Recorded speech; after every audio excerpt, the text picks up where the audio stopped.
February 20th, 1945, 2:30 p.m. Iwo Jima.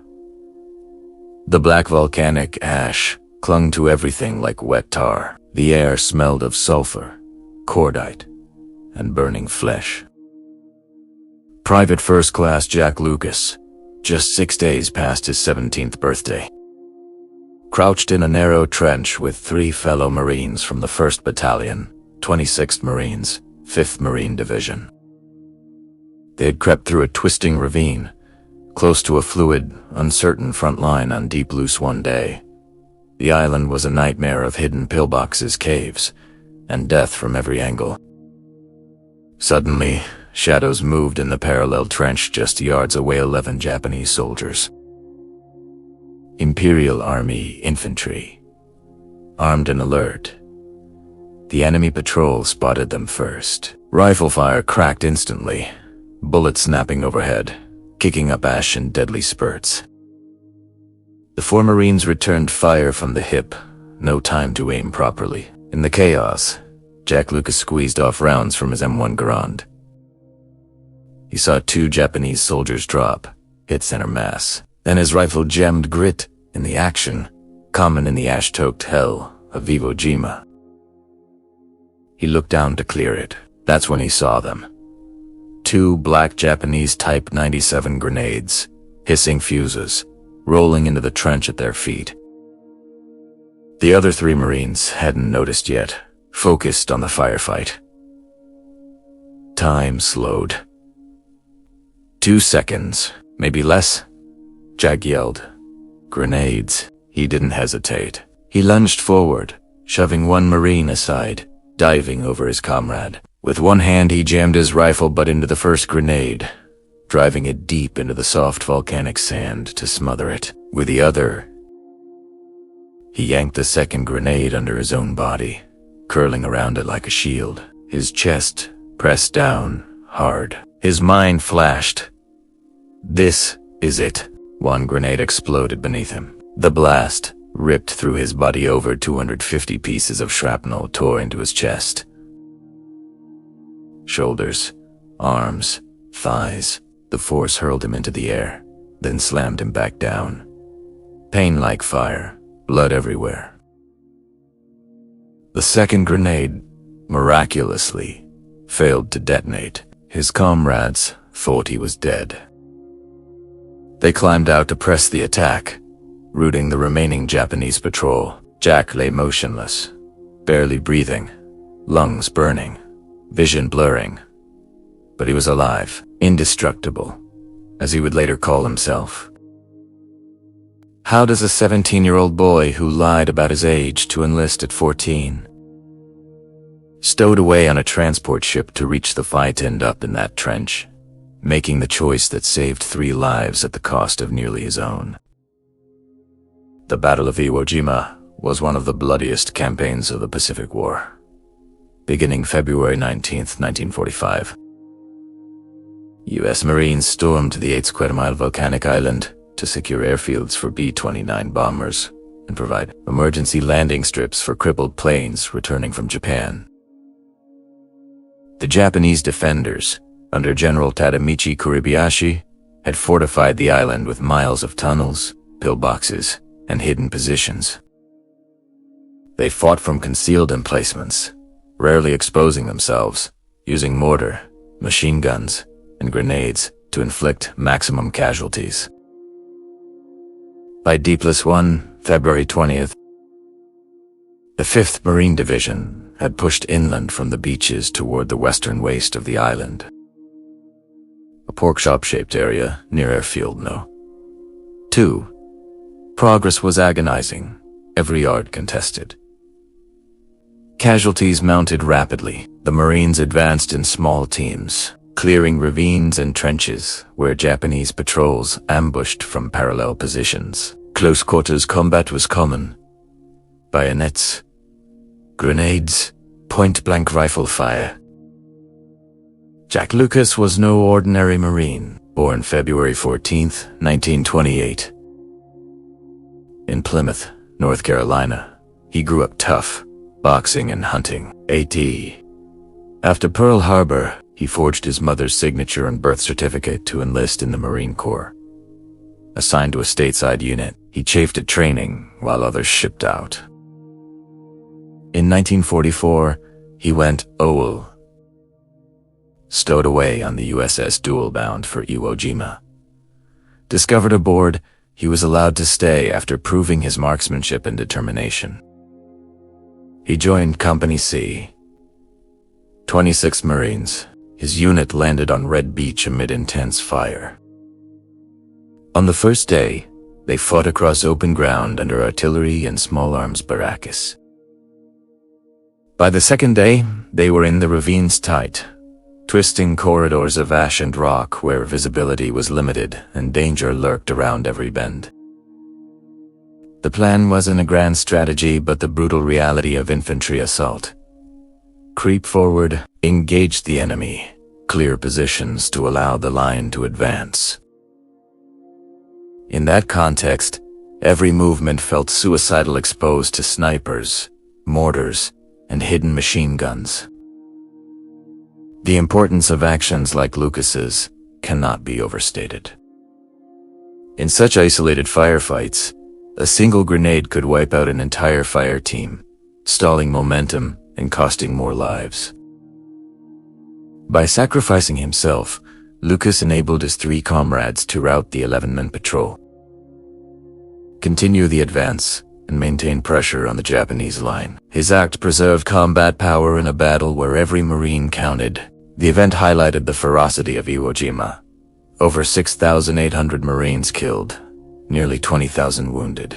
Japanese losses approached 21,000, almost the entire garrison. Individual acts of valor often, at ultimate personnel cost defined the campaign. Lucas's survival was rare.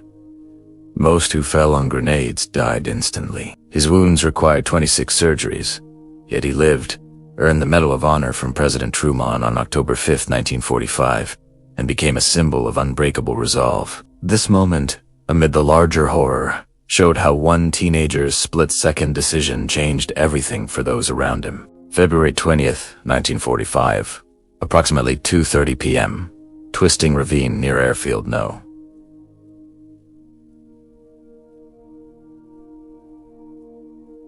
2. The 4-man fire, Team Private, First Class, Jack Lucas, and 3 other Marines from Company C, Unos en Batallón. 26th, Marines moved low and slow through the narrow, ash-filled corridor.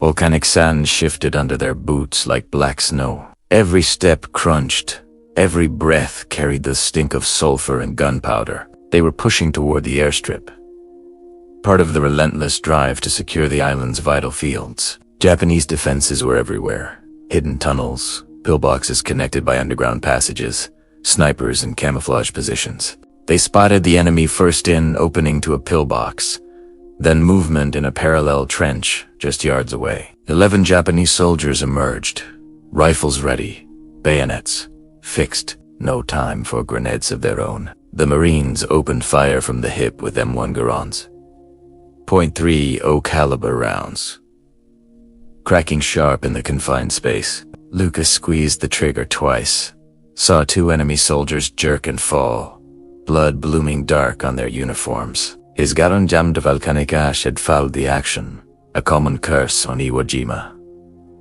He dropped lower in the trench, working the bolt frantically to clear it. The Japanese returned fire, bullets whining overhead, ricocheting off rock. Then came the grenades, 2 Type 97s, small black pineapples with hissing fuses, tumbling into the Marines' position right in front of them. The other 3 Marines were still firing, heads up, unaware. Lucas saw them first. "Greg!" he shouted, voice raw over the gunfire. He lunged. No thought, just instinct. He shoved one Marine aside with his shoulder, dove forward over his comrades. One hand drove his rifle butt down on the first grenade, jamming it deep into the soft volcanic ash. To smother the blast, his other hand snatched the second grenade, yanking it under his chest, curling his body around it like armor. He pressed down hard, every muscle taut. The explosion came a deafening roar, a flash of white-hot pain. The first grenade detonated beneath him. Over 250 pieces of jagged shrapnel tore through his body. Chest, shoulders, arms, thighs, right hand. The force lifted him off the ground, hurled him backward into the trench wall. He slammed down hard, blood pouring from dozens of wounds. Lungs burned, vision tunneled. The second grenade, pinned under him, miraculously failed to explode fuse. Dutter smothered by his weight and the ash. His comrades froze for a split second, then reacted. Believing Lucas dead, they climbed out of the trench, rifles blazing. They pressed the attack, routing the remaining Japanese patrol. Shots echoed. Bodies fell. The 11-man group was broken, scattered, eliminated as a threat. The Marines continued their advance, momentum preserved. Lucas lay motionless at first, blood soaking the black sand around him. He didn't lose consciousness. Pain was everywhere. A living thing clawing inside him. He couldn't speak, could barely breathe, lungs punctured, ribs cracked, blood filled his mouth. He thought, this is how it ends. But he was still alive, heart pounding stubbornly. Minutes passed. How many? In Neverkneu, a passing Marine spotted him, pale and broken in the trench. Corpsman! The shout went up. A Navy hospital corpsman rushed over, dropped beside him. As he began emergency treatment, bandages, morphine syringe, another Japanese soldier appeared from a hidden position, grenade in hand, ready to finish the wounded Marine and the corpsman. The corpsman drew his .45 pistol, fired twice. The enemy fell. They carried Lucas out on a stretcher, through mortar fire and sniper rounds. Medics worked frantically on the beach aid station, then evacuation to a hospital ship offshore. Surgeons counted the wounds. Over 250 fragments removed in initial operations. His right arm mangled, liver pierced, chest cavity torn. 26 surgeries followed over months. Doctors said he shouldn't have survived the first blast, let alone the journey off the island. But Jack Lucas lived. The boy who lied to enlist at 14, stowed away to reach the fight, had done what he came to do. Protect his brothers, keep the line moving. His act wasn't part of any grand plan. It was raw, immediate courage in a moment when hesitation meant death for 4 men. The firefight was brief but savage. Rifles jammed with ash, grenades hissing, point-blank exchanges. Technology played its part. The M1 Garand, reliable until fouled. The Type 97 grenade, deadly but imperfect. Yet it came down to one teenager's choice. Body over buddies. Twists followed even after the explosion. While medics treated him, another enemy threat emerged, neutralized only because the corpsman kept his head. Lucas's survival defied logic. Most who absorbed grenade blasts died instantly. His wounds were catastrophic, yet he clung to life through sheer will and medical skill. The patrol he helped rout cleared a path for further advances that day, small in the grand scale of Iwo Jima, but critical in the moment. Losses mounted around him. The 5th Marine Division suffered terribly that week. Friends fell to machine guns, mortars, hidden snipers. But in that ravine, 3 Marines walked away unharmed because one didn't hesitate. Arrived in those 2 seconds. Grenades hissing, Jack Lucas diving forward, body shielding 3 lives. The blast that should have ended him instead became the turning point. One grenade detonated, shrapnel ripping flesh, bone, organs. The other stayed silent under his weight. Pain exploded through every nerve, but his comrades were untouched. They climbed out, rifles up. The Japanese patrol, already engaged, faltered under renewed fire. Marines advanced, bayonets flashing in close quarters.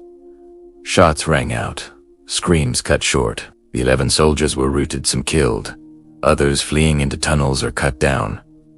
The threat dissolved. The fire team pressed on toward the airstrip, line intact, advance unbroken. Lucas remained in the trench, blood pooling. He heard the fight fade, felt his body fail, breathing shallow, vision graying.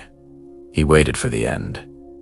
But Marines don't leave their own. A passing rifleman saw the crumpled form, called for help. The corpsman arrived, hands steady despite the chaos. As he worked compressing wounds, injecting morphine, another Japanese soldier rose from cover.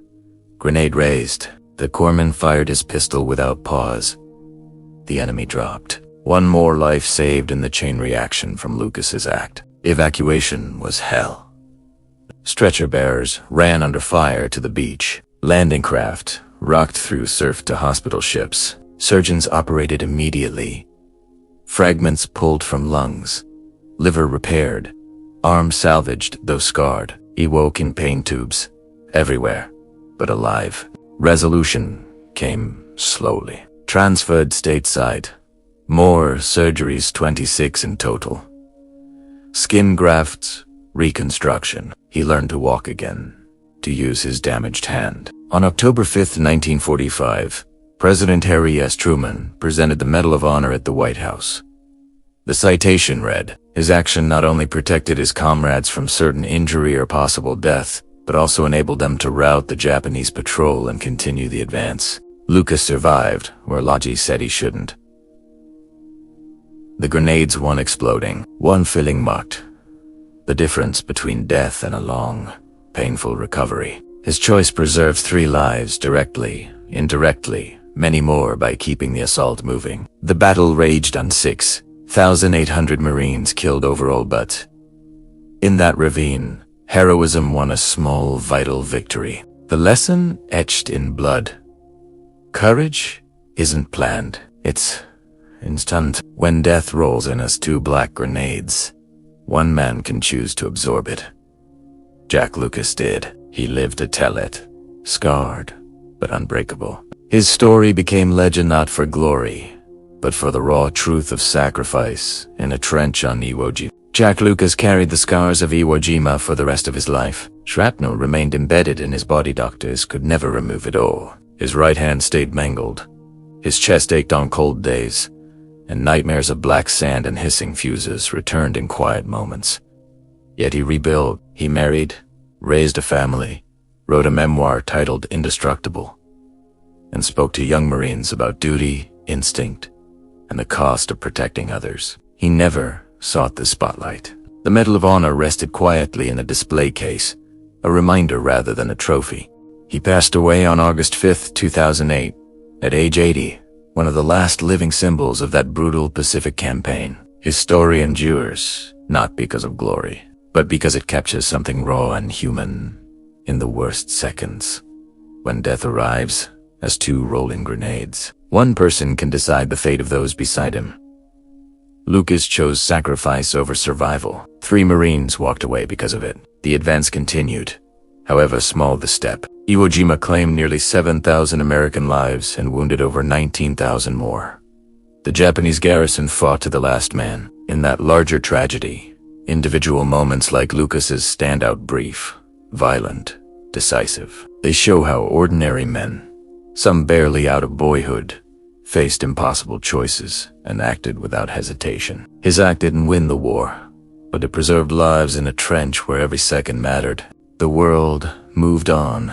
Airfields on Iwo Jima saved thousands of B-29 crews.